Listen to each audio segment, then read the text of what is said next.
রাষ্ট্রের মধ্যে একটা কর্তৃত্ববাদ পুনরায় প্রতিষ্ঠা করা এবং বিগত ফ্যাসিস্ট আমলে যেই পদ্ধতিতে সরকার ও রাষ্ট্র পরিচালনা করা হয়েছে, বর্তমান সরকারও প্রতিটি ধাপ এবং পদক্ষেপে সেদিকে ফিরে যাচ্ছে। ধন্যবাদ আপনাদের সবাইকে। আমাদের অ্যাডভোকেট শিশির মনির খুব চমৎকার একটি ব্রিফিং করেছেন এবং এখানে বিচার বিভাগের স্বাধীনতা, স্বাধীন সচিবালয় প্রতিষ্ঠার একটা হিস্ট্রিও সংক্ষেপে তুলে ধরেছেন। 25 সালে 11 December justice chief justice Refat Hossain সাহেব যেটা উদ্বোধন করলেন স্বাধীন সচিবালয়ের, এটা একটা ইন্টারি গভর্নমেন্টের আমলে। আবার জুলাই সনদও সেটা আমরা ঐক্যমতের ভিত্তিতে করেছি। বিএনপির নোট অফ ডিসেন্ট কি আছে? নাই। জুলাই সনদ 36 নম্বর যেটা বলা হয়েছে খুলে দেখলে আপনারা পাবেন। শুধু কি এই জায়গায় প্রতিটি ক্ষেত্রে জুলাই সনদের উপর একটা পরাঘাত করা হচ্ছে। ওনারাই সেখানে অংশগ্রহণ করেছে, পুরো জাতি সাক্ষী, ইন্টারন্যাশনাল কমিউনিটি সাক্ষী, জনগণ গণভোট দিয়ে এটা পাশও করিয়ে দিয়েছেন। ফার্স্ট টাইম তো শুরু করেছে এই শপথ অনুষ্ঠানের যাত্রায় সাংবিধানিক সংস্কার কমিটি গঠনের শপথ না নিয়ে, এবং ধারাবাহিকভাবে পার্লামেন্টে যেটা করেছে এই একটাকে তারা অনুমোদন না দিয়ে রহিত করেছে। সর্বশ্রেষ্ঠ বাতিল করে যে প্রক্রিয়ায় অধ্যাদেশ জারি করে আইন মন্ত্রণালয় দিলে আবার কর্তৃত্ববাদী শাসন ব্যবস্থা ফিরিয়ে আনলো।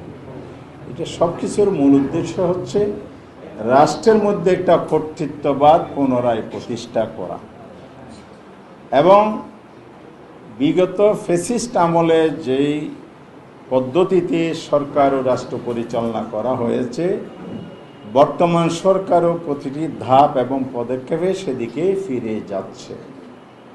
বিচার বিভাগের এই সচিবালয়ের স্বাতন্ত্র্য কেন দরকার?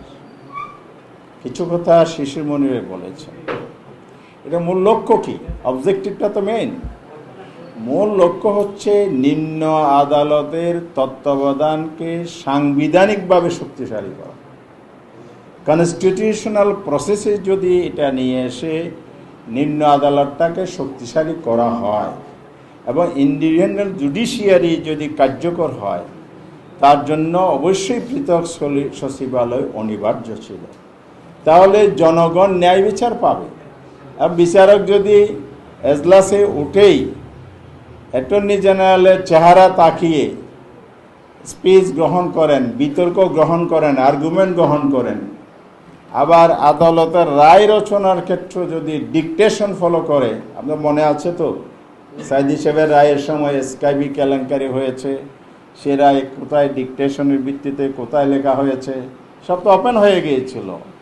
অর্থাৎ প্রতিটি ক্ষেত্রে এই সরকার এই পথগুলো অনুসরণ করছে, বিগত সরকার যে পথ দেখিয়ে গেছে। তো জনগণ একইভাবে বিগত সরকারে যে পথ দেখিয়েছে ওনাদেরকেও সেই পথে যেতে হবে ইনশাআল্লাহ।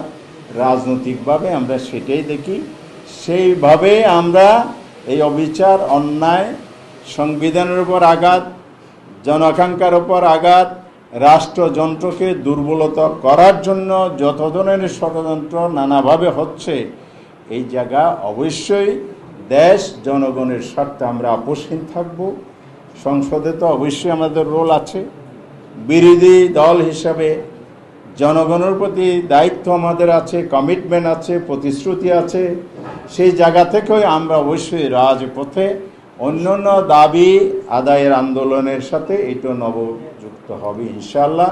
সেভাবে আমরা লড় করব। কারণ হচ্ছে আমরা দেশ গড়তে চাই, দেশ বাঁচাতে চাই, জনগণের অধিকার প্রতিষ্ঠা করতে চাই, জনগণের জাস্টিস এবং ন্যায় বিচার আমরা এনশিওর করতে চাই। এটাই ছিল জুলাই সনদের মূল স্পিরিট। We want justice. এখানে জাস্টিস ব্যাহত হচ্ছে, জাস্টিস এনশিওর করার জন্য যেখানে যা করা দরকার সময়ে সময়ে সিদ্ধান্ত নিয়ে আমরা সেটা এনশিওর করবো ইনশাআল্লাহ।